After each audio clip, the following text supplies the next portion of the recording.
Need somewhere I can spend my time. Can I spend my dreams with you? Go away somewhere we can hide. Let us leave since I am chased but not afraid. People misbehave. I'll be waiting.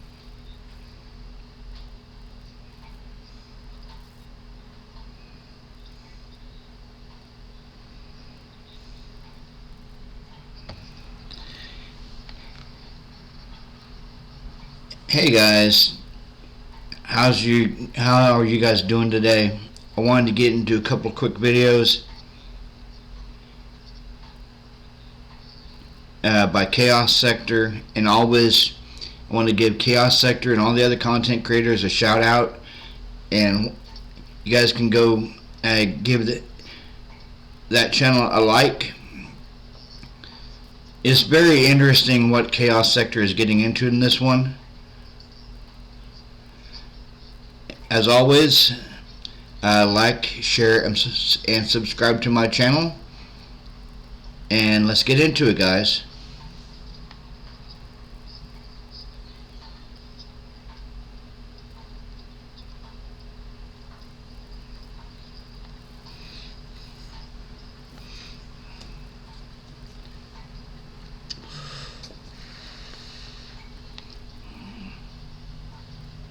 Welcome to the Chaos Sector.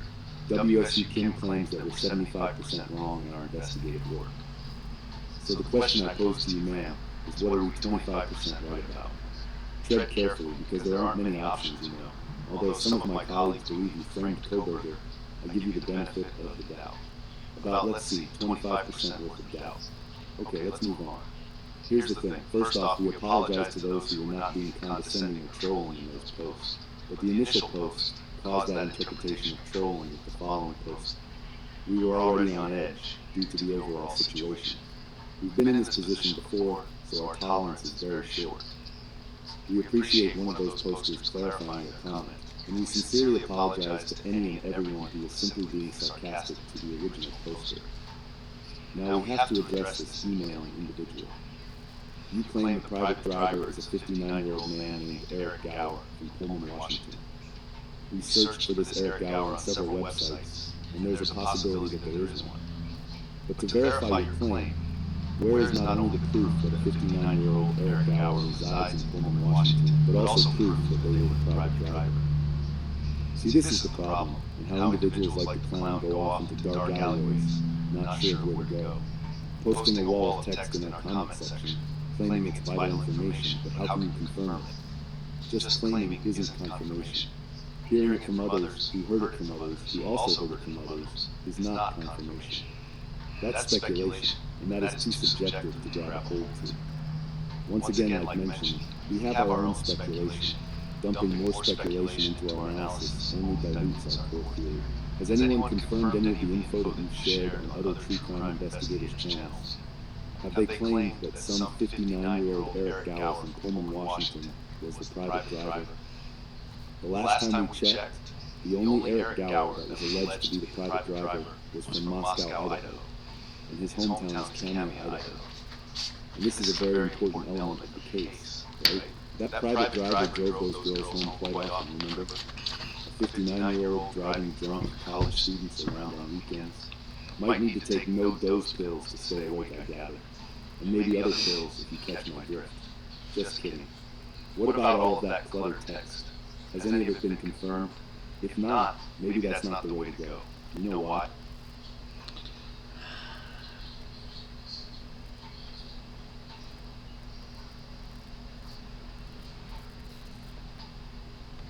Why?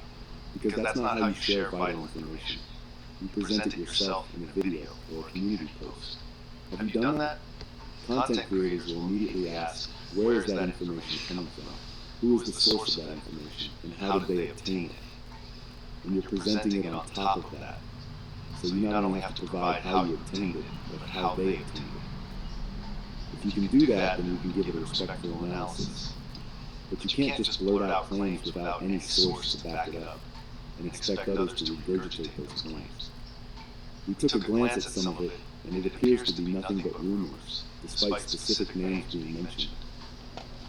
We classify it as rumors because, well, it hasn't appeared to become a theory or claim that many have, apparently.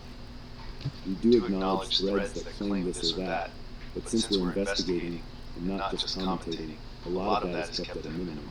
Investigators lose credibility like that because you're not doing actual investigating, rather collecting a bunch of hearsay. But maybe that's not you, or maybe it is. Dot's claims were examined because she is classified as a potential witness. W.S.E. Kim's claims were examined because she claims her daughter was contacted about the murders. The male college student's statements were examined because they were breaking down how that information was relayed early that morning. Facebook posts, Reddit posts, Twitter, Instagram, Snapchat, TikTok, and other so-called sources of information are all centered around speculation, even if it's logical or possible. You fall within this group, and that's not necessarily a bad thing. Unless you're in contact with someone from that town, are you?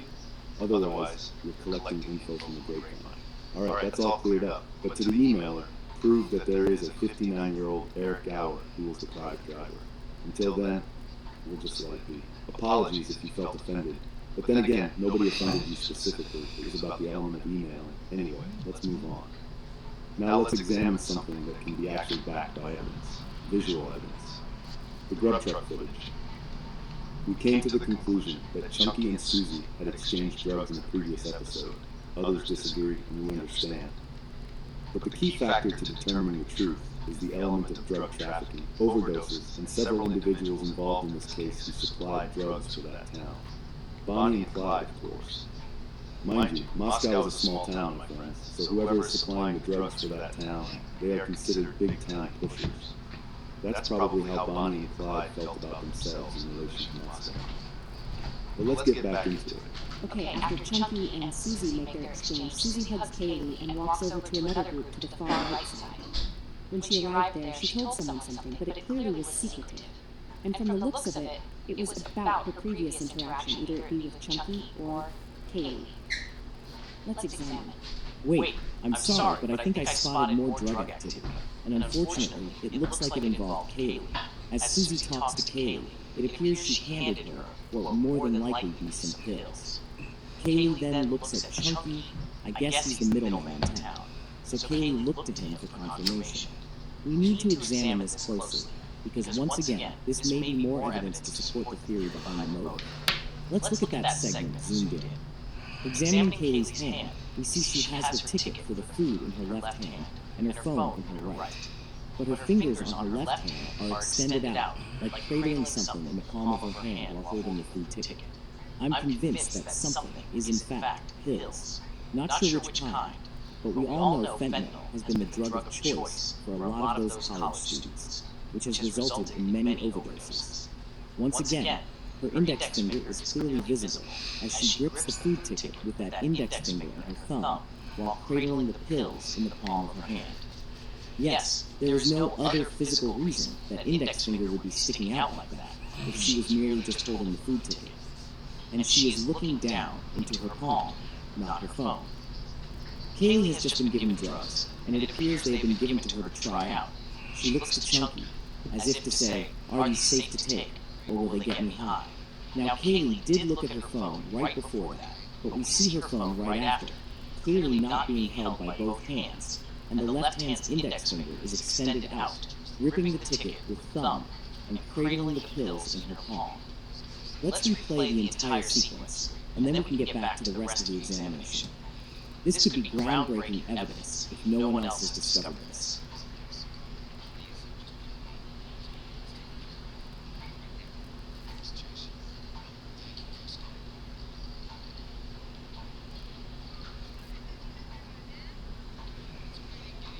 I would have to agree here.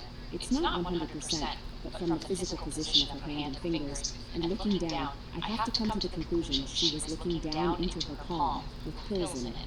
Susie then heads towards the group to the right, and Kaylee sort of walked away in a very, suspicious manner. Maddie is at the counter, preoccupied with some frat guy. The reason we come to the conclusion those were pills and not her phone. is because her phone was visibly seen being sort of pulled back simultaneously while she had her index finger extended out, looking into her palm. That proves that it wasn't the phone she was looking at, and it definitely wasn't the ticket. And Susie is standing there, looking around like a typical drug dealer, anticipating the cell to go through. Mind you, she hadn't interacted with Chunky prior to this moment, and he's been standing there for quite some time. We can say he's the, quote, Clyde Jr. in Moscow, so Kaylee seeks his approval. He appears to stare at her, giving the approval without saying anything. The lower-level Bonnie and Clyde here, pushing that filth to their peers. What a fucking disgrace. Let's continue, because this makes the rest of the examination more revealing. She walks over and whispers something in her ear. Then, Susie and the girl in the gray coat glances over in Kaylee's direction, as Susie literally points in that direction while holding her phone. If you put your hand over your mouth or briefly in front of your face while communicating with someone, it's likely a secret message. And that's the concern. Susie communicated a secret to the girl, and of course pointed in Kaylee's direction. We know Susie communicated something to others about Kaylee. Can't say this is linked to the murders, but based on what we have just examined, it was definitely about drugs. And also she may know that Kaylee and Madison had gotten themselves in trouble. Maybe she attempted to set Kaylee and Maddie up by getting them to try those drugs out. And who knows what would happen. She knew they were drinking, and would that definitely impair them as they would head back home for the night. Mind you, there was no release of that toxicology report. In fact, the fucker claimed it was not relevant to the case. Even that fucking snake Mark Herman came out and stated the same thing. What if they were drugged? We did present that as a possible tactic used against them in our original series. And here would be the potential evidence. Someone who may be an associate of another, knows something, and will pretend like everything is okay while interacting with that particular person. But behind their backs, they spread that something to others. Susie, in my opinion, gives off that Bonnie vibe as well. In other words, someone who can't be trusted. She even resembles her a bit. They smile in your face. All the time they want you erased. Now there's a bit more to examine. Susie's group are to the right side, while Kaylee and Maddie, Jack and Chunky are on the other side. The guy in the beige hoodie with Susie appears to be scoping the girls out, either by their conversation or what Susie is telling the group at that moment. He looks to their direction once, turns around, then literally snaps his head back to their direction, as if he heard something important. Let's examine that portion. It appears the guy in the beige hoodie, who were nicknamed Scruffy, had been alerted by something regarding those girls. That group, which revealed more people, gradually shifted over to where the girls were. It appears to me that they are eavesdropping on Kaylee and Maddie's activity. What do you guys think about this segment of footage? Does it appear that Susie and her clique were aware of the danger those girls were in? And Susie, being a fake friend, gave Kaylee drugs in attempts to impair her and Maddie for later that night. Again, back to the Kanika Jenkins case. That's exactly what happened. What do you guys think? Drugged at the party. That's awful suspicious, guys. Maddie was completely trashed already. Isn't it now? Perhaps already knew she would get trashed like that. But I think Kaylee was sober enough to keep her head on a swivel and perhaps just kept the drugs to, quote, cool points. You never know, she perhaps knew Susie was up to something, but played it off. Fake friends can be spotted, and sometimes you have to play along and keep your eyes on them. And once again, the damage control that the mainstream media executed regarding the communication between Maddie and Adam is so devastating to portray the truth. We have to put this into context of the setting of the glove truck. Jack warned the girls, we all heard it. Everyone has tacked that on the wall as key evidence. But the mainstream media intentionally cut that portion out, and had the nerve to play the rest of the audio of Maddie stating she told Adam everything. Oh, Kaylee asks Maddie about what she told Adam. You're inquiring about that? So you're just going to ignore what the guy in hoodie had said prior, which made Kaylee ask Maddie the question. Oh, okay. Yeah, just cover it up. These pieces of shit.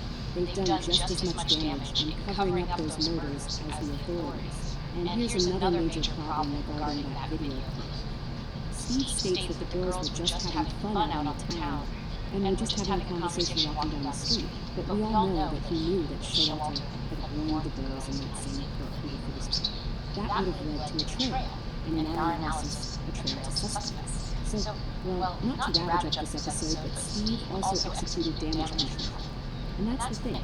He's been depicted as the fiercest parent in this case, fighting so hard, being outspoken, and yet, audio that could have been potentially a lead to those murders, he simply avoided mentioning.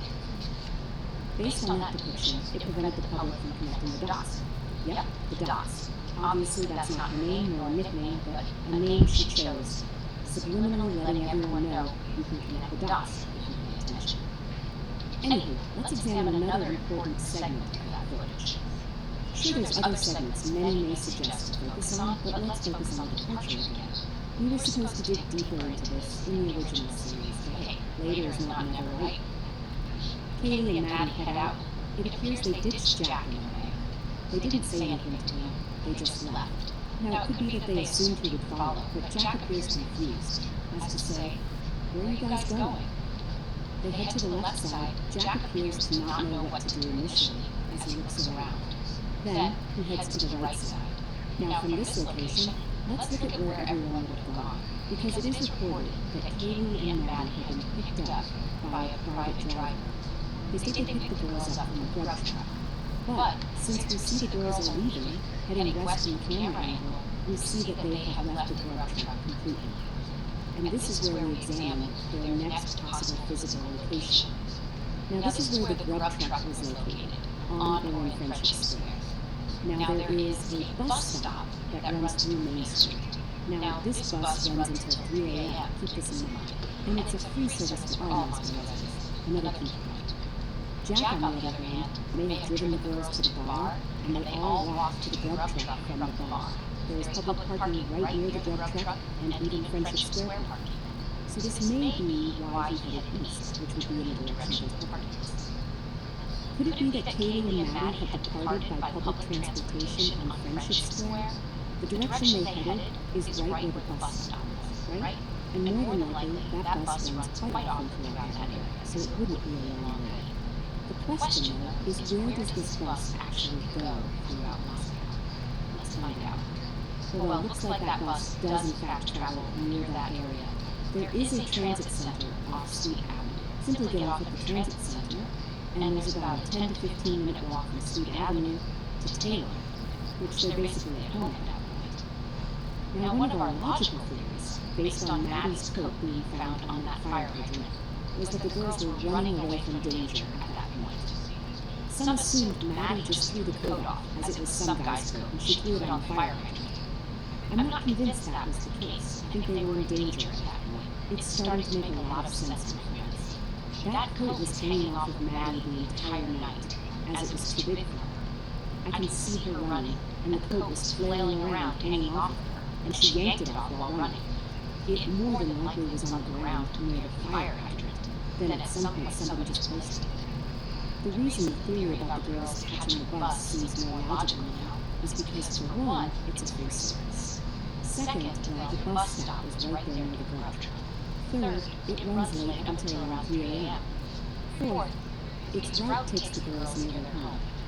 And finally, Maddie's coat was discovered on the fire hydrant a full Main Street away from the home. And examining which direction they went, it appears that was the plan anyway, to catch the bus after grabbing their food. Maybe they didn't want to catch a ride with Jack, no problem, they wanted to catch the bus home. He didn't seem to mind, really. Why pay a private driver when you can get free public transportation that takes you near your home? Now, of course, Maddie was not stable, but a decent walk home can sober you up. About 15 minutes of walking in the crisp cold air, Maddie would sober up a bit. And I think that was the idea. The chronological order of events is being pieced together even more. The girls encountered danger, ran home as Maddie pulled her coat off. By the time they got home, it would be approximately 2 a.m.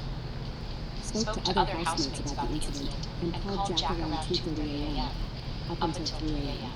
And it's at this point that danger had made its way into that home. And it was literally swept under the rug or trees as the detective tried to act as if they're just searching the area. Remember, detectives found that coat, and not one single detective, private investigator, nobody reported that it was the same coat Maddie had on earlier Saturday night. I mean, what the fuck is that about? How can you cover up evidence that you're simultaneously displaying on the fucking news? What am I saying? They did the exact same thing with the audio of Jack's warning, and they're both key pieces of evidence that are obviously linked together. That's why they covered it up. See, all of this analyzing we've done justifies our theory that Koberger was framed. Too many holes in the case and brains for that matter. Brain matter? Yeah, that matters. I have to make fun, or else the chaos meter will arise. Maybe they got off the bus and they noticed suspicious individuals following them as they were walking home, and ran back to the house as Maddie threw the coat off. We're not claiming this is what happened, but clearly that coat being on that fire hydrant means there was physical activity at that fire hydrant. As for Showalter, he's important because there's the belief he was a suspect and there's the belief he was the big brother that night. The determining factor for me is that he warned the girls about a danger or consequence, which supports the belief that he was the big brother for the girls. But he can only do so much, you know. We even suggested that Kaylee and Madison had been kidnapped in relation to that coat being found on the fire hydrant. Our theories are always linked to the evidence and information provided and center around the individuals involved. It's possible they were kidnapped. That's all we wanted to point out. Maddie doesn't have the coat on, and both head back home, which is assumed that they got home at 1:56 a.m. Remember, going back to the original series, Moscow PD claimed the girls arrived back at home around 1:45 a.m. Where would they get this info from? That's right, the private driver. This same private driver claimed to pick the girls up around 1:40 a.m. This was the initial reports. Then, all of this was changed to the girls arriving back at 1:56 a.m., with Olivia publicly scrutinizing Moscow PD for reporting the incorrect time of arrival. But it would be the private driver who gave Moscow PD that time. Now let's dig a bit once again into this so-called private driver. Let's say Olivia was right about the girls arriving back at 1:56 a.m. Well, this would mean that the private driver originally claimed it was 1:45 a.m., then changed the time to 1:56 a.m. after Olivia's public scrutiny upon Moscow PD. What does this mean, you ask? The private driver doesn't know when the hell they brought the girls home. That's what. And that supports the theory that there wasn't a private driver, as the girls had taken the bus home and walked the rest of the way, as the black coat being discovered on the fire hydrant also supports that theory of pedestrian commuting back home. For those who would ask, why would they lie about the girls getting a ride back, as opposed to taking the bus home? It's the black coat that determines a lot, my friends. Moscow PD is literally seen confiscating it. They knew that was the same coat Maddie had on, and simply disregarded it.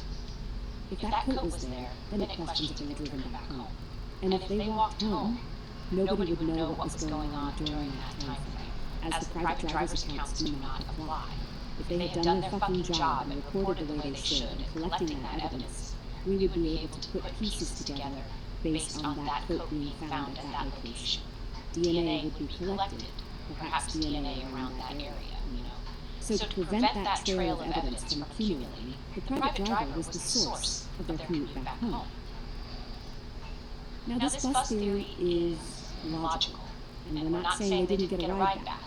But it sure looks like they would just ride the bus back when the bus stop is right there, and it's close enough for them to walk back home. We're just checking all the boxes here, and it's possible that's what happened. You know what, I don't really feel like going over all that again. I understand your frustration, but there's something I just thought about. If we go with the theory that Maddie and Kaylee took the bus and had walked home from the transit center, and perhaps had encountered danger near Taylor, this would erase the private driver's accounts, right? They haven't been identified anyway. Olivia claimed to view some ring door camera footage in which she physically saw the girls arrive back at home around 1:56 a.m. She claimed they arrived back by Uber. Our previous question, of course, was why did they leak out a screenshot from the neighbor's camera at 1:56 a.m. instead of just showing the actual surveillance footage? They leaked out the Linda Lane footage, suggesting Koberger's vehicle was there, right? So you will leak that footage, indicating Koberger was physically there, but won't release the footage from the neighbor's camera, which would literally show the alleged Koberger's vehicle arriving on King and Queen Road. Wouldn't that be the nail in the coffin? That would show Koberger driving in that neighborhood. right? The reason that neighbors' camera footage wasn't released is because, well, the obvious reason, of course, would be the other devastating evidence, such as the violence, being picked up by that security camera. Well, based on the theory that Kaylee and Maddie took the bus home, you might hear screaming and several people running around during that 2 a.m. time frame. You may not see the girls due to the shortcut through those homes, but you would definitely hear them, and you wouldn't see any vehicles dropping them off and entering on King Road. And that eliminates the private driver. My point here is there is a possibility that the danger was almost simultaneously approaching with both groups, which led to all of them attempting to get back home together. What if the girls had went to the Sigma Chi party, meeting up with Xana, Ethan, and even Bethany? The reports claim that Ethan and Xana had left the party, and nobody knew where they were from 9 p.m. to about 1:45 a.m. This is the same time that Kaylee and Maddie were reported to arrive back at home in the initial report. It's possible that the 4 victims were all together running back home. And this aligns with the audio in the Linda Lane surveillance we examined, which obviously had individuals yelling and screaming around that same time frame of everyone's arrival back home. Now, Bethany did claim to attend the party with Ethan and Xana, but obviously she wouldn't claim to see Maddie and Kaylee there. But in this setting, all of them had encountered danger. Mind you, once again, Dylan's whereabouts were not confirmed that night. And that has always been a key point. We even theorized that Dylan was with none other than Bonnie and Clyde, or at least in communication with them. And they all end up at the house later Sunday morning, based on Dot's accounts. For those who haven't been caught up to speed, here's a brief summary. Bethany was at the party with Ethan and Xana, right? Moscow PD even reported that Bethany saw the couple at the party from 10 p.m. to 1:45 a.m.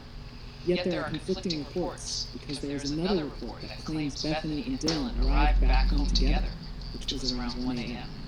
A 45-minute gap does not get misinformed like this. So Bethany was at the party. The reason they wanted to pair Bethany with Dylan is because Dylan would have gotten home first, and her accounts would change completely based on being at home alone for about an hour. In addition to that, more suspicion would be raised if her whereabouts were not accounted for, which they weren't. They attempted to pair Bethany and Dylan out on the town together, but you can't hold the lies up to the light forever, my friends. The audio from Linda Lane suggests that there was a physical altercation, and someone was being beaten severely. We came to the conclusion it was Ethan. Now, there are claims that Ethan and Xana actually got home around 12 a.m. and were just hanging out. But there is no real way to prove that. Heck, I guess there's no real way to prove anything for that matter. Yet even if this were the case, I think Ethan had decided to fight, and that fighting occurred outside near the house. Now here's something interesting. Bonnie had or has a friend named Aiden. Now in our analysis of that audio, we claimed that Ethan's name was heard. We also suggest that the name Aiden was also heard. It's a lot of confusion because there was another male named Ethan. One of the students stopped by Moscow PD during the public intoxication citations was also named Ethan. Now that just blurs the lines of who was physically near Queen Road Apartments based on these individuals. But going back to Bonnie's friend, Aiden, not too fond of digging into the social media aspects in our investigations, but sometimes it's worth taking a peek. Aiden, or Aiden Barnhart, seems to be quite the wild girl. Not a surprise if you're friends with Bonnie.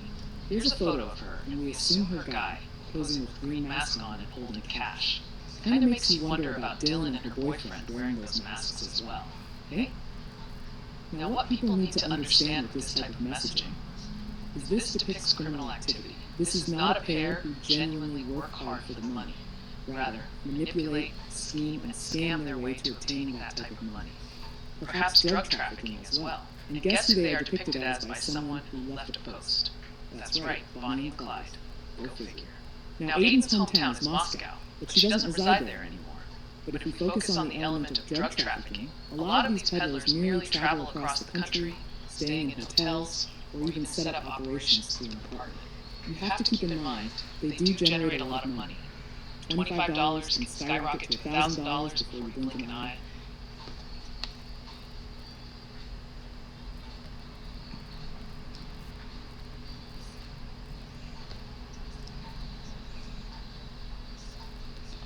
That is a name I have not heard before, Aiden. Very, very interesting, guys. So besides being Emma's best friend, who is Aiden? Is she in ties with Emma as a drug trafficker? Let's find out.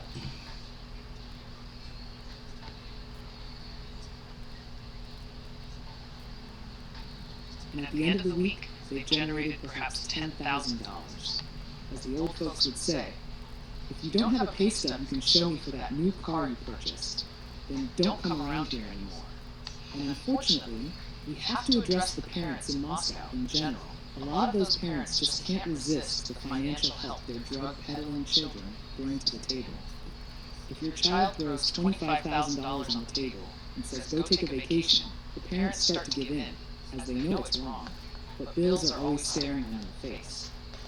But the child is actually using their parents as a form of assurance, someone to bail them out of jams when they get busted. The money is more of a guilt trip investment, holding it against them, so when they get in trouble, the parents will feel obligated to bail them out of those jams due to their so-called contributions to the household. It happens all over the country and the world. Remember Bonnie's DUI arrest? Remember her phone call? Yeah, looking to family members to get you out of a jam, a problem you created. That name was heard, we can conclude, which means either there is another Aiden, or that was the same Aiden who is Bonnie's friend. And of course that Aiden was screaming for help regarding something, as we broke down. Yeah, that audio clearly is linked to the murders. If only they released the neighbor's camera footage. Well, then we would know the actual truth. It would show any and everyone entering that neighborhood, from vehicles, at certain times, and even individuals walking around. That's why they never released it. So-called leaking a screenshot at 1:56 a.m. was to justify Olivia's claim that the girls arrived back at this time. But it doesn't show proof of that, so it's worthless from an investigative point of view. The DoorDash driver arrives around 4 a.m., but let's go over this again. Moscow PD claimed that based on Xana's phone data, she was awake around 4 a.m. as she was on TikTok at this time. But they never released any information about Xana ordering DoorDash, no receipts, no phone calls, no proof that she ordered anything. So as we pointed out, there wasn't any actual DoorDash delivery. Rather, someone pretending to order DoorDash to justify that Xana was, well, alive. Let's elaborate on that because you have to think about how sick the perpetrator was in this plan. After the murders, the so-called DoorDasher ordered for Xana to not only come back to make sure everything was accomplished, but to also make it appear Xana was alive. Moscow PD simply aligned the time of death with the so-called DoorDash delivery of around 4 a.m. Remember, they originally claimed the time of death was around 3 a.m. to 4 a.m. They had to change the time of death because, obviously, the time frame of 3 a.m. to 4 a.m. means the murders essentially happened in the 3 a.m. hour, and the crime had settled close to 4 a.m. The murders were approximately about 9 minutes, right? That's also approximately around 3:15 to 3:30 a.m. roughly. I would assume the DoorDasher dashed to Jack in a crack and just dropped off the food around 4 a.m. Let's not forget, the employees at the crack stated specifically it was a girl with black hair who ordered and picked up the food. Now obviously, this is Bonnie plotting to cover up the crimes, and surely her partner in crime was lurking around as well that night. If these two are involved, are many to suggest that Kohberger was the hired hitman to take care of their troubles? We did give that a moment to ponder in our original series, but I'm pretty sure Kohberger would have already Wait.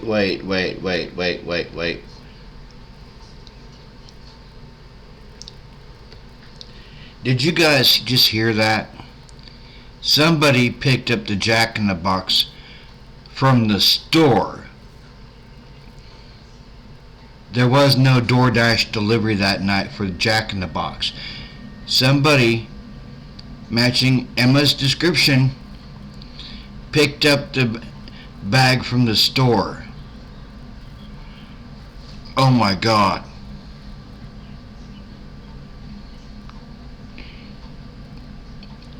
Oh my God.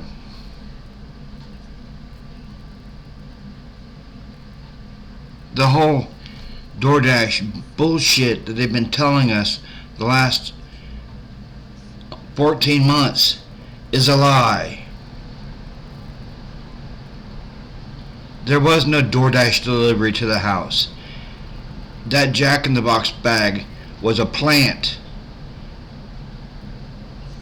Somebody picked it up and planted it in the house. Oh my God.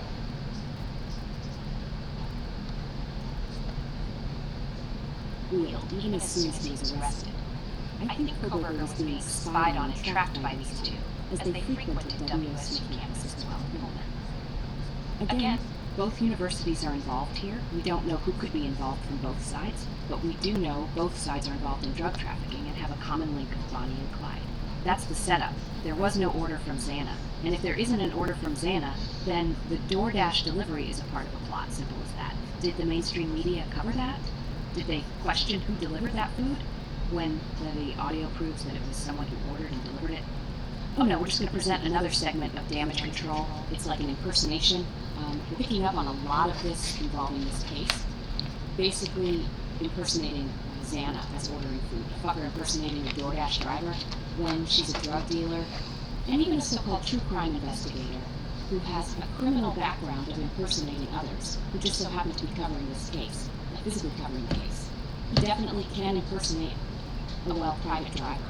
You have someone impersonating a private driver using a name of someone else who is not the actual private driver. As for the TikTok activity, well, the phone could be active on the site for quite some time, up to a few hours if I'm not mistaken, for individuals over the age of 18 who went over all of this. The plot was to make it appear Xana was alive, and Moscow PD did the same fucking thing. Now, there is a correction to one of our claims, though, which is important. After reviewing that Linda Lane surveillance a bit closer, the vehicle we claimed was black. Circling Queen Road Apartments was actually white or silver. Of course, we theorized that it was Bonnie driving that black Toyota Corolla in her DUI arrest. We went back and examined it closer, and it wasn't a black vehicle. Yet, Bonnie was clearly the DoorDasher, so she was driving around in that area somewhere. And once again, the neighbor's camera footage, the arrival of the private driver, the arrival of the DoorDasher, the arrival of the alleged Koberger. Why wouldn't this be released? Everything would be confirmed with it, right? Unless something doesn't add up, and we have to assume it compromises the claims that Koberger was there, and even the private driver for that matter. My friends, we're simply exhausted with this case now. We'll take a brief intermission, not sure what we'll cover next, but stay tuned. Oh, and I guess, as something to ponder as we leave you, if Koberger was stalking someone in that home, why wouldn't he just pretend to be a private driver? This is the Chaos Sector.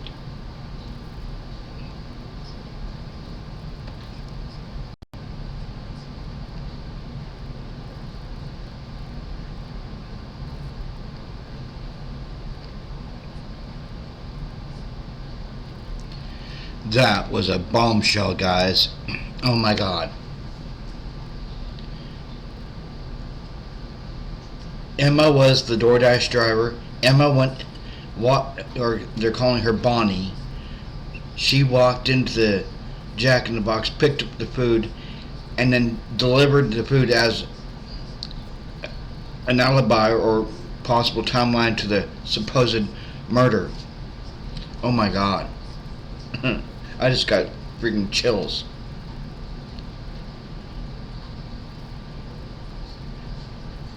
That crime scene was staged, guys.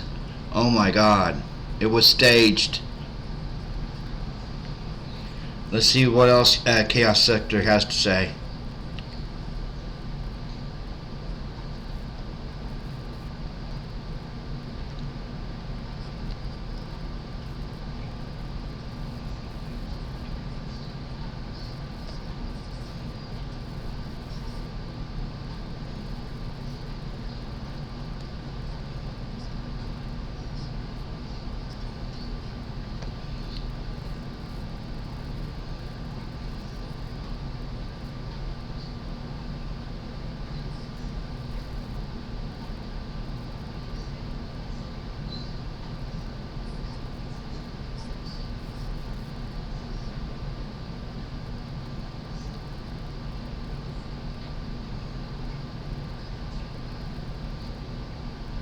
Welcome to the Chaos Sector. We want to once again address the private driver issue. It's still being depicted as Moscow's Eric Gower by some of the comments. Now let's review what we know about Moscow's Eric Gower. He is an alumni from the University of Idaho, check. He's a program director for the university's Outreach Youth Program, check. His hometown is Kamiah, Idaho, check. He currently resides from what is currently known in Moscow, Idaho, check. He has a wife who works for the police department in some capacity, check. Now to just put this all into perspective briefly, we review Gower's LinkedIn profile. Quote, as the director of Bridge, Idaho, I oversee 2 federal upward bound grants that serve low-income and or potential first-generation high school students. My goal is to help them achieve academic success and access higher education opportunities. I have a bachelor's degree in recreation, a master's degree in movement and leisure sciences, and I am currently pursuing a PhD in education with an emphasis on character development from the University of Idaho. I have more than 6 years of experience in TRIO programs, where I have developed skills in event planning and management, leadership, and federal grant management. I have also obtained multiple certifications, such as CPR, First Aid, SCUBA, and Part 107 Drone Pilot. I am passionate about providing quality education and support to students from diverse and underrepresented backgrounds. I have strong communication skills and social services professional. I am always eager to learn new things and collaborate with others to achieve positive outcomes. Unquote. Gower was a youth outreach coordinator from August 2017 to March 2021, then became an associate program director from March 2021 to April 2023, and is currently a program director, which was from April 2023 to present. Now, once again, we review that resume, which is why people assumed he was a private driver. Under certifications, we see it says University Approved Driver, right? And also under training, it consists of safety and security awareness and safe routes to school. Now, although this is a public service, it's more of a university service, meaning this service that Gower provides does not include being a designated driver for students on Saturday nights. The words private driver or rideshare driver are not listed in this resume. And that's important because that's a specific service as opposed to being an approved driver or providing safe routes to school for students. You understand? It would be off campus, like calling Gower to come pick students up from, well, the grub truck or the corner club on weekends. Although Eric Gower does help the youth and even students at the university, this would be a bit too much on his plate. Somewhat of a conflict of ethics, to be honest. Imagine being called to pick up some drunk college students who for some reason don't have a designated driver in their circle. He drives out, picks them up, and they're barfing in the backseat of his vehicle, or they're a little too wasted and pass out. Now he has to take them to the hospital, etc. And he would have to gather himself and return to his actual job as a program director. Eric Gower is also married, so that late-night activity combined with his already busy schedule is too much for a marriage. He's already married to someone who works for the police department, so their household is like another job, with evenings going over paperwork. Simply put, you need time for marriage, and being a private driver for students on the weekends, off campus, I might add, is a recipe for disaster in that marriage. Okay, some may still question it and say, well, Gower's a man of dedication and wants to make sure students are getting home safe after partying. Yeah, that's understandable, but can you do that alone? Why would there be multiple drivers for this? Well, let's get to the main reason. The private driver was not Eric Gower. Many claim Gower has a white truck, right? Of course, we've seen the white truck pass the girls in the footage with Jack walking down Main Street. Check. Then we see a white truck in the leaked neighbors footage. Okay, check. The vehicle that is seen in the window's reflection of the grub truck surveillance. Well, that's not a truck. It's a car. How do we know it's a car instead of a truck? Because of the ride height. How do we know the ride height is lower than the truck's ride height? Because the headlights are obviously lower to the road than those of a truck. Let's examine once again. Oh, some may say he drove his other vehicle. Which one is it then? First it was a white truck. Some even said it may have been a blue car that picked them up. We see the 3-slat taillight design of a Mustang, and now we focus on the headlights as well. Let's see here.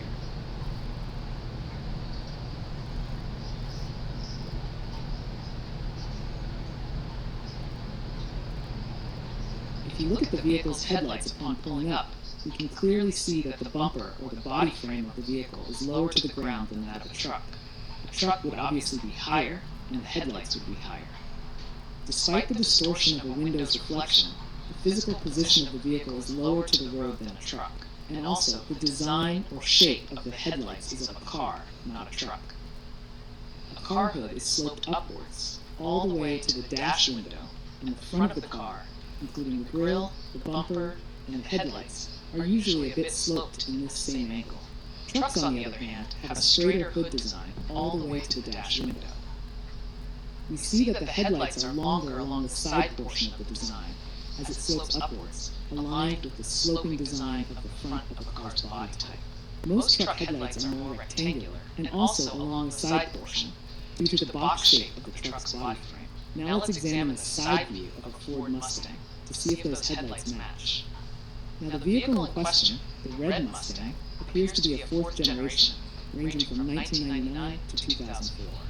Okay, examining the headlights in this side view, it does resemble the headlights of the vehicle in the window's reflection. Combined with the taillights, which resemble those of a Mustang, it is more than likely a Mustang. Now, those taillights sometimes look different in that reflection, and some may say, well, where's the middle light in the three-slat taillight design of the Mustang? Good question, but there are several reasons it doesn't appear to be the three-slat design. One reason would be that the angle of the car does not display the outer light on the right-hand side, as it's on the edge near the outer panel. As you see here, the Mustang is captured at an angle, so 3 lights are displayed on the left side, but only 2 on the right side. And even then, the left tail lights and its lighting would appear to be just one big light in surveillance, and also a window's reflection of that tail light, which increases the glare of the light. Okay, then there's another possibility. It could be due to a tuning called tail light sequencers, which have different lights on and others off.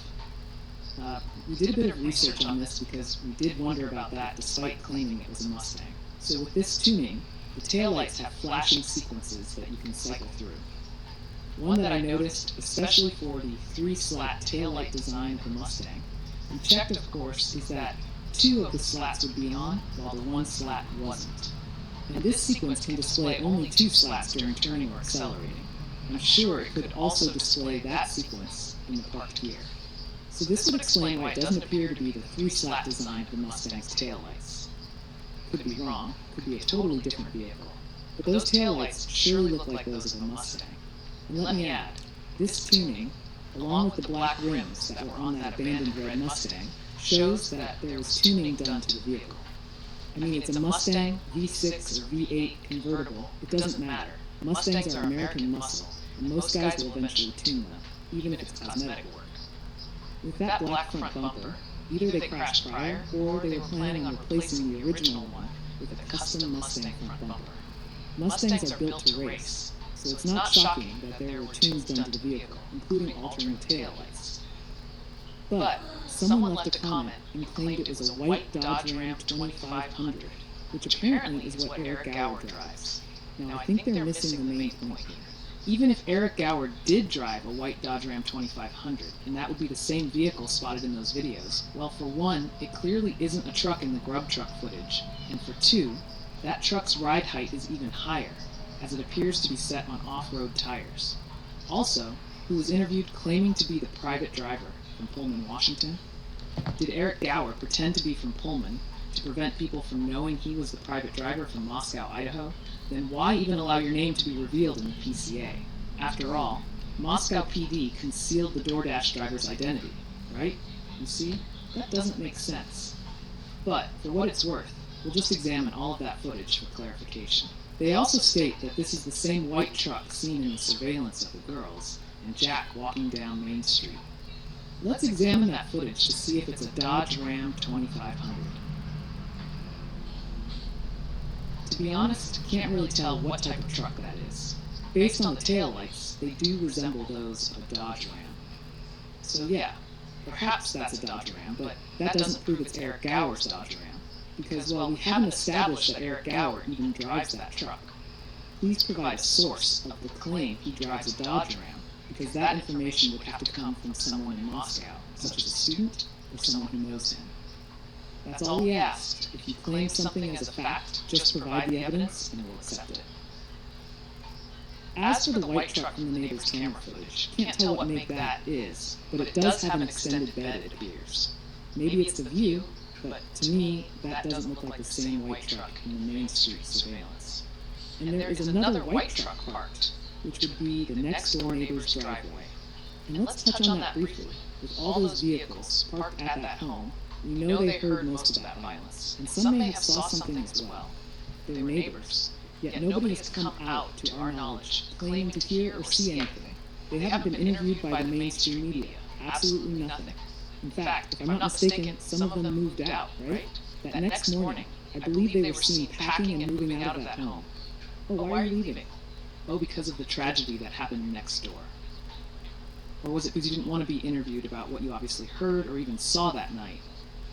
It's all of the above, actually. But Dot, who claims to stay in the house next to that neighbor's home, claimed she heard screams, and later that morning stated she saw Dylan, Bonnie, and Clyde, and other unidentified individuals. Yet everyone attempted to debunk her, but didn't scrutinize the other neighbors who we know heard and saw things that night. But is this the same white truck on Main Street? Even if it is the same white truck, it doesn't prove that. For one, it's Eric Gower, and for two, it's still not the vehicle that picked the girls up. If anything, it actually appears to be someone following the girls, which was a theory that many people had, including us early on. Maybe this person or group of persons were following the other vehicle, which would be the so-called private driver, and they followed them home. Interesting. Remember the so-called private driver's accounts in their interview, where they spoke about someone potentially following them? Yeah, the context clues sprinkled all throughout that interview proves he was aware of a danger at the least. Now he was interviewed by several news stations, such as Law and Crime, News Nation, and I think also Daily Mail. Maybe some were simply copied and republished, but what was stated proves the actual scenario did not play out like he claims. He wondered if there was something he could have done differently that night, and even felt a sense of guilt. Why feel a sense of guilt? Based on how you depicted everything, it was a typical night, right? The girls were talking and having a good time in the back seat, no danger, no one was following you, there was nothing abnormal about the neighborhood when arriving. Where's the guilt coming from? Let me explain a bit, because key terms used indicate, well, guilt. Let's say one of the girls is overheard arguing with someone on the phone in the back seat. The driver is getting a bit concerned, because she is starting to get very angry. There were a few threats heard, and her friend is also yelling into the phone to the other person on the line. The driver asks, "Are you okay?" She kind of brushes it off and says, "No, I'm scared, man." When arriving at the home, he drops them off, asks if everything will be okay, and the girls kind of have a concerned look on their faces, and just tell him, "Thanks for the ride." He doesn't watch them go all the way in the house as he pulls off. Moments later, they are grabbed by a few guys in all black with masks on, and later, they're found murdered. In this scenario, the private driver would feel a sense of guilt, as he didn't make sure those girls had completely gotten home safely, as he drove off moments before they were grabbed at their front door. He would feel guilt because he had a concern for their safety, but perhaps thought everything would be okay. He could have called the cops and just gave them the address, told them that two girls he dropped off appeared to be in a bit of danger. Based on the conversation overheard in the back seat, he would tell the authorities that he heard what sounded like threats from the person on the phone to the girls, so he just wanted to make sure they were safe that night. My point here is that the private driver didn't have any knowledge of anything that would warrant a sense of guilt, nor any indication that there was any type of danger brewing. And we can't say it's just in retrospect, as he tries to paint it out to be, because once again, nothing warranted that sense of guilt. You see? He didn't pull up into the parking lot because he feared possibly being robbed. He also stated he didn't watch the girls go inside the home completely. After all, it's a relatively safe town. The statement about not watching the girls go completely inside the home is suspicious. Why? Because what does that actually indicate? Or what does that have to do with driving the girls home from his perspective?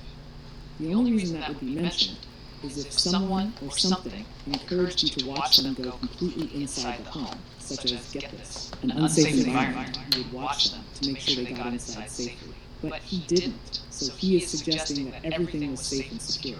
And yet, in that same breath, is paranoid about potentially being robbed. He's all over the place, just incoherent rambling that most people probably didn't pick up on. You can't think it's a relatively safe town and also be paranoid about being robbed. Mind you, They stated the town was so safe that people would leave their homes unlocked. I don't think that was the case, because even safe neighborhoods don't just leave their doors unlocked. He was trying to draw a contrast between before the murders and after the murders. Yeah, you're trying too hard to paint a picture of freaking Mayberry. Then it was struck by a devastating tragedy that rocked the... Yeah, you're just echoing the narrative. If you drove the girls home frequently, as you knew their names, and even where they worked, the neighborhood in which you drive them to, you would be very familiar with it, and everyone would also recognize your vehicle. So unless some group of individuals started to hang around in the neighborhood causing trouble, where would the fear of being robbed come from? I'll tell you where it came from. His imagination, just like the entire interview. But then again, the part about not watching the girls? Well, let's do the opposite here. He in fact watched the girls go completely inside the home after they ran from him. Some form of a physical altercation occurred on Taylor, where Maddie's coat was found. They ran home, and the red Mustang drove into the neighborhood, but didn't pull up to the driveway, nor the parking lot, but did watch the girls run inside the home, called his cohorts, and drove away. Yeah, see, that red Mustang drove off, because those girls were more than likely screaming. So the red Mustang tried to be discreet about their plot. Drove away, and perhaps came back in another vehicle with more perpetrators. And we have to keep addressing the superhero garbage. I mean, I understand there are good Samaritans out there in society and whatnot, but come on, you're not bold enough to throw yourself into danger if you're scared of being robbed when no threats of danger existed in the neighborhood. All of a sudden, you've transformed into Batman, plowing through every possible threat to the damsels in distress. Yeah, we're being sarcastic about it, because it's absurd. First of all, considering the tragedy in that town, those females would more than likely not party as much, and kind of stay in tighter knit groups. Second, I'm pretty sure the guys in town have advised those females to get some protection, such as tasers, pepper spray, or even a firearm at home. They obviously would be concerned about their household safety. They would install security systems if they didn't have them, ring door cameras, you name it. Even get security dogs, such as Rottweilers or Dobermans, both strong and protective breeds, who will definitely discourage any intruder from entering a home. So Batman wouldn't have much use, other than just making sure they entered their homes safely. And come to think about it, he's portraying those females as a bit aloof, like they're not concerned enough to take preventive measures to ensure their homes would be safe. After all, they're just a bunch of drunk college girls with no real perception of danger. Hey Batman, they need your protection from the bad guys in town. Yeah, I got it. Somehow they're concerned enough to ask him to enter their homes to make sure it's safe, but they themselves aren't making sure the home is safe in general? Wouldn't their parents advise them to get protection? A household firearm? A protective dog? Heck, even have a male move in to be the muscle in case something does go down? The private driver is the last person who would be sought for protective measures. But of course, this impersonator is trying to make himself look like the Good Samaritan. Hey, we should get our driver to come check inside before we go in, you know. Yeah, he's pretty strong. He'll thwart all dangers with the snap of a finger. Yeah, but isn't he the same guy who was paranoid about getting robbed? I mean, yeah, we're going overboard with it. Remember, we don't know who was driving in that area because the neighbor's surveillance hasn't been released. I bet we would see a red Mustang snooping into the neighborhood and then driving back to Taylor. So to just keep magnifying that the person being interviewed was not Eric Gower, we point out another key element. The individual claiming to be the private driver tells Law and Crime that they spend most of their days shuttling people around town. Oh, really? Well, this isn't Eric Gower, because he spends most of his days being a freaking director for the youth outreach program at the University of Idaho. Mind you, Gower is not as engaged with the youth directly as he was when he was a youth outreach coordinator. He was promoted to assistant director, then one of the head directors, meaning there's not much driving students around anymore, like he would do when he was a youth outreach coordinator. Simply put, he's behind the desk more often now than before. Of course, he still engages with the youth on a personal level, but with jobs, you get promoted. You know, he would train individuals to become a youth outreach coordinator, passing the torch on to others to carry out the good deeds in the community. That's how it works. You don't stay at one position forever. If you're doing a great job, there will be offers to advance within a company, and he took them. which also magnifies the belief that he wasn't or isn't a private driver for anyone. He has more responsibility within the program. He can't be driving college students around on the weekends, because it may compromise his career. Listen, college students get into trouble, a lot of trouble. Here's a program director driving some college students around who have drugs in their pocket, drunk, and causing a bit of ruckus. He's pulled over, they're searched, and the students are arrested for possession of drugs. Although Gower didn't do anything wrong, he is risking a lot interacting with the, quote, nightlife in the community. He would not risk that headache. Now, the so-called private driver stated he would take the kids to the hospital to get their stomachs pumped due to alcohol poisoning. Oh, really? This is someone who is aware of a lot, but they are not an actual private driver. They may even pretend to be a private driver. Someone left a comment regarding drug dealers posing as Uber drivers, rideshare, etc., and stated that's the easiest way to make sales and traffic those drugs, due to the disguise of the public service. Yeah, that's why Bonnie did it, an easy way to sell her drugs. We pointed that out as well, and this so-called private driver being interviewed was more than likely a drug dealer in the Pullman-Moscow area. But they definitely are a suspect in our opinions, due to the verbiage blabbered out in the interview. You understand? In the Main Street surveillance, the white truck passes by, and it parked on the road's parking section. Now obviously there's more footage that wasn't released here, but if this were the so-called private driver, what exactly are they doing at this point? This would be approximately 1:30 a.m. based on reports. The group left the corner club around that time and walked to the grub truck. The girls had called the private driver beforehand and told them they will need a ride home later. The private driver says, okay, I'll just hang around downtown until you guys are ready to head home. They tell him they'll be grabbing some food from the grub truck, hang out for a minute, and call him when they're ready to leave. Now all of this sounds likely. It's how that would play out. But there are obvious contradictions that prove the actual person depicted as being involved in this interaction is not the person who drove those girls home. We just went over them. But again, Moscow's Eric Gower would not claim to be from Pullman, Washington. He has nothing to deceive the public about, if it was just an unfortunate night, right? In fact, if he were the private driver, pretty sure his identity would have been revealed despite the PCA. Now, can someone prove that Eric Gower was revealed as, or depicted as, the private driver before the PCA revealed that name? I'm going to take a wild guess and say there isn't any prior information or evidence that proves he was the private driver. And then you have the interview once again. It just throws all types of suspicion into the equation. Knowing that Koberger stayed 1,200 feet from your doorstep, spotting his vehicle, and claiming it appeared, quote, too new. And what were you doing as the so-called private driver? Oh, okay. Private driver turns into private investigator. Oh, okay, I get it. You were driving around looking for a white Hyundai Elantras, because it's not like that vehicle was a next-door neighbor, or owned by someone in your specific neighborhood. Let me guess, you just so happened to spot that vehicle parked at Koberger's apartments? Really? Seems like you had someone in mind already. And then that makes us wonder, who exactly is this person being interviewed? Because it is not the private driver. It's someone who is a part of the frame of Koberger. Think about this. They claim Koberger's vehicle appeared too new, right? Where? Did you spot this vehicle in Koberger's apartments? How in the hell did you know the vehicle looked too new? Do you know each and every vehicle in that apartment complex? You stay 1,200 feet from those apartments. You wouldn't know what vehicle appears too new, because you don't stay in those apartments. It would be different if you actually stayed in those apartments, and then I can give that some logic. But you stay 1,200 feet from those apartments, which is 400 yards, which is the length of 4 football fields. You are nowhere near those apartments. Someone simply searched Koberger's address, and let's be honest, there's a conspirator in Pullman. We've always said this.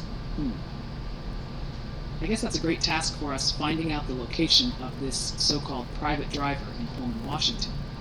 Simply get Koberger's address and measure 1,200 feet east, west, north, and south, and figure out which location the conspirator resides in.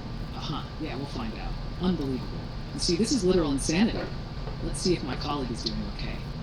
Hey, you want to chime in on today's episode? I know it's been a bit frustrating, but we always fight through it, right? One day at a time. I'm good. Just have to vent sometimes. Yeah, it's confirmed the so-called private driver being interviewed was a conspirator, or better yet, a suspect. You notice the mainstream media never revealed the identity of the private driver, despite it being revealed in the Pennsylvania arrest warrant? Because they know Eric Gower, or Grower, was not the private driver. And the only interview the mainstream media has is with someone who literally impersonated being the private driver. No proof that Eric Gower drives a Dodge Ram 2500. There is some proof, then so be it. But it's not a truck in that grub truck footage, that's a car. And wait a minute. Spidey senses are alarmed. Come to think about it, well, I'm sorry, but that's damage control. Here's why. I think they are claiming Eric Gower drives the white truck to justify that it was him who drove the girls home, with the so-called supporting evidence of the white truck seen in all the footage released. Don't do that. You're going to be called out for it. That's essentially framing Eric Gower, just like JLR has done. Don't depict someone as the private driver when obviously the footage displays a car and you're claiming he drives a truck. And the interview contradicts where he resides. I'm not going to waste time with it anymore, at least right now. But I think what we need to focus on more is how the mainstream media just cut out Jack's warning to the girls. Because as a trail, the attorney for the Gonzalez's, Hey, that's Gonzalez. yeah, I know, it's a shot anyway, stated the girls were just hanging out having a conversation. Now he is the attorney for the family, and literally avoided that statement by Jack. What are you fighting for? You are avoiding key evidence that could lead, would definitely lead to killers and conspirators in Kaylee's death. The mainstream media disregarded it by cutting it out. The family's attorney disregarded it, and the family themselves disregarded it, and of course, Moscow PD disregarded it. Moscow PD cleared Jack as a suspect, but we know they asked him about that statement, or warning he gave to the girls. Bingo. There's the cover-up in a nutshell. Anyone remember our simulation of how the detectives should have handled the case? Maybe we'll bring that back, aligning with where we're at now. Just a sample size to really bring this all home. Because if there was a cover-up, then the suspect charged for the murders has to be viewed as a scapegoat. Even if Coburn was involved, which we don't believe, he is still being the fall guy for a crime that involved multiple individuals. So even if we were to go with the theory that Koberger is involved or even guilty of murdering those housemates, he wasn't the only killer.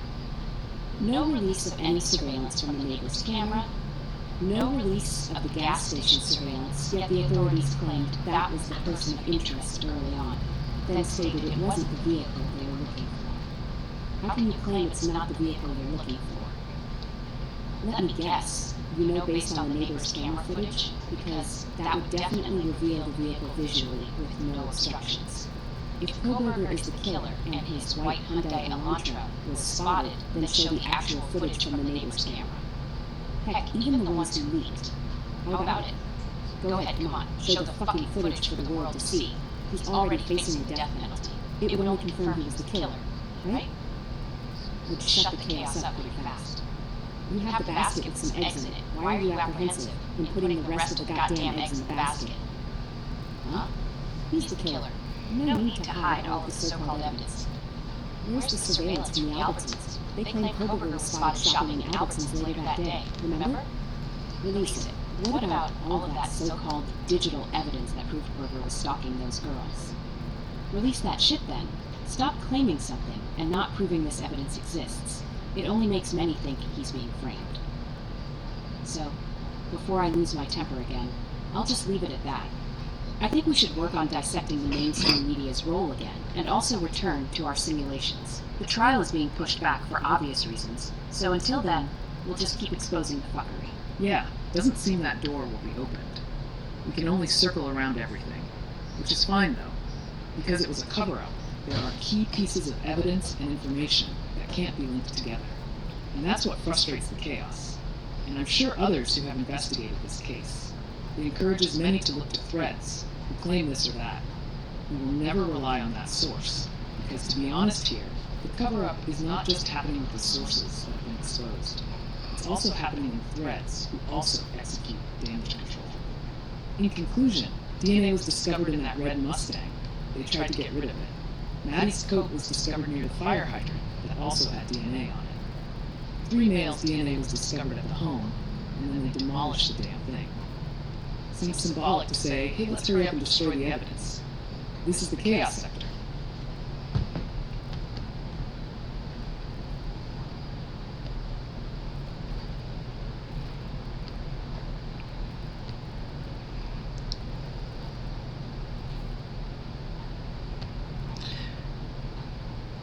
This is some bombshell footage, guys.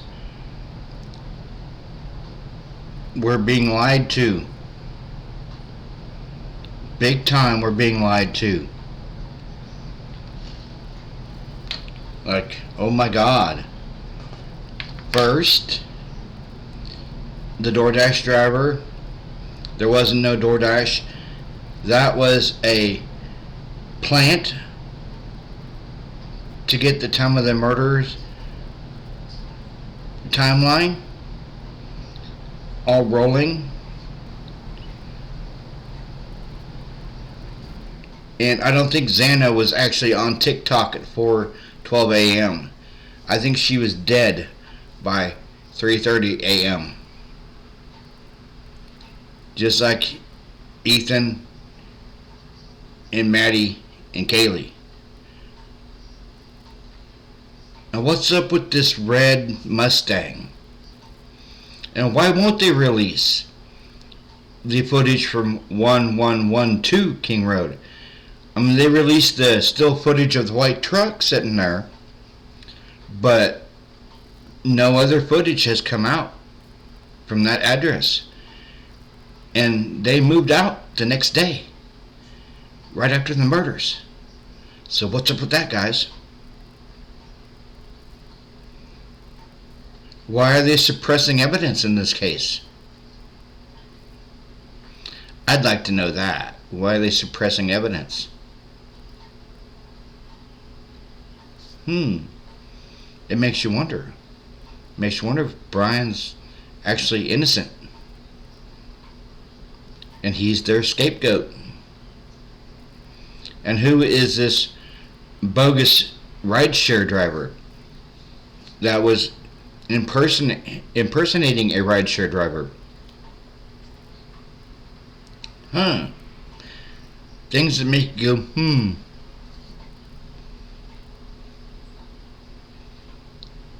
Just like always, guys, like, share, and subscribe to my channel. If you want to hit that membership button, go ahead and hit the join button for exclusive perks and coming soon member only lives. And if you want to donate to my channel, go ahead and get my Cash App info from the chat and send me a donation. I'll keep getting to the bottom of this case, and I want to say thank you to Chaos Sector for their due diligence in this case. And please go visit their channel, leave a like and a comment on their channel as well, because we as content creators, we're getting to the bottom of everything in this case. I want to give a shout out to Drip Drop, Strange Suspicion,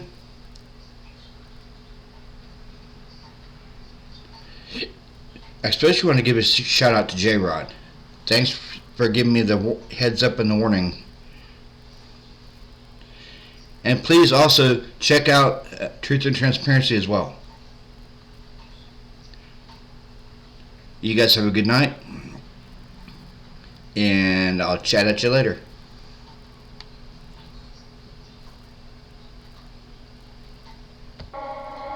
When you're not here, life is insufferable. Don't be a stranger, even though we said pause. Darling, I fear pause is impossible, 'cause I want your love around no matter the cost. My heart all in pieces, I lost what